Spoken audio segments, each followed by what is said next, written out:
Morning friend, তোমরা কেমন আছো? আমি সকালবেলায় ছাদে আসি প্রত্যেক দিন আমার ছাদ বাগানটা দেখার জন্য, বা কি ফুল ফুটেছে, কি হলো না হলো। দেখতেই পাচ্ছ আমার বাড়ির চারিপাশে গাছ আছে, আমার ছাদেও গাছ আছে অনেক রকমের। আমি এর আগেও ভিডিও তোমাদের শেয়ার করেছি। কিছুদিন আগে আমি তোমাদের একটা ভিডিও শেয়ার করেছিলাম একটা গোলাপ গাছের, যেটা আমি কাটিং করেছিলাম, সার দিয়ে ছেড়ে দিয়েছিলাম। কিন্তু আজকে তোমাদের ওই ভিডিওটা দেখাবো যে গোলাপ গাছটা কত সুন্দর গ্রো করেছে। আর প্রত্যেকটা ডালে কড়ি এসেছে, ফুল ফোটার জন্য সে রেডি হয়ে রয়েছে।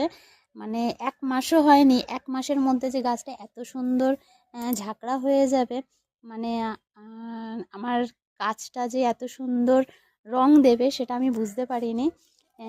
কিন্তু একবার তোমরা দেখো গাছটা কত সুন্দর হয়েছে, তারপরে তোমরা কমেন্টে জানিও যে আমি নিশ্চয়ই কাজটা ভালো করেছি, তাই জন্যই আমার গাছটা এত সুন্দর গ্রো করেছে। আমি খুব খুশি, কেননা গাছ যত সুন্দর হয় আমি তত, আমার মুখে তত হাসি ফোটে।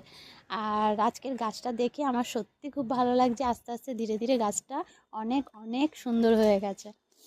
দেখো তোমরা দেখতে পাচ্ছ পুরো গাছটা, দেখো এর আগে আমি একটা ভিডিওতে শেয়ার করেছিলাম গাছটাতে কড়ি এসেছে। দেখো মানে প্রত্যেকটা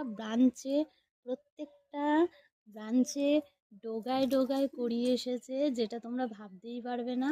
এটা মিনি পিঙ্ক কালারের গোলাপ গাছ, মানে এত সুন্দর এসছে। এই গাছটা আমি একটাই করেছিলাম। প্রথমে আমার গোলাপ গাছ একদম পছন্দ হতো না, যেহেতু প্রচণ্ড কাটা, আমি রিপোর্টিং করতে পারতাম না, হাতে ফুটে যেত।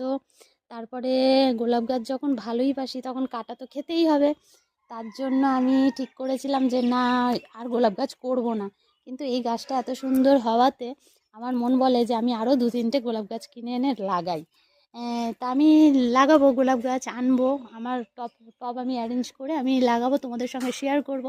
আর তোমরা গাছটা দেখে বলো বন্ধুরা যে গাছটা কীরকম হয়েছে। আগের ভিডিওতে গাছটা দেখিয়েছিলাম, গাছের একটা পাতা ছিল না, শুধু ডাল। এইবারের ভিডিওতে দেখো যে প্রত্যেকটা ডালে কি সুন্দর ব্রাঞ্চে কড়ি এসেছে, তোমরা দেখতেই পাচ্ছ। আর গাছটা যখন ফুল ফুটবে তখন আমি তোমাদের সঙ্গে ফটো শেয়ার করবে, কমেন্টে জানিও যে গাছটা কীরকম হয়েছে। প্লিজ প্লিজ প্লিজ আমাকে সাপোর্ট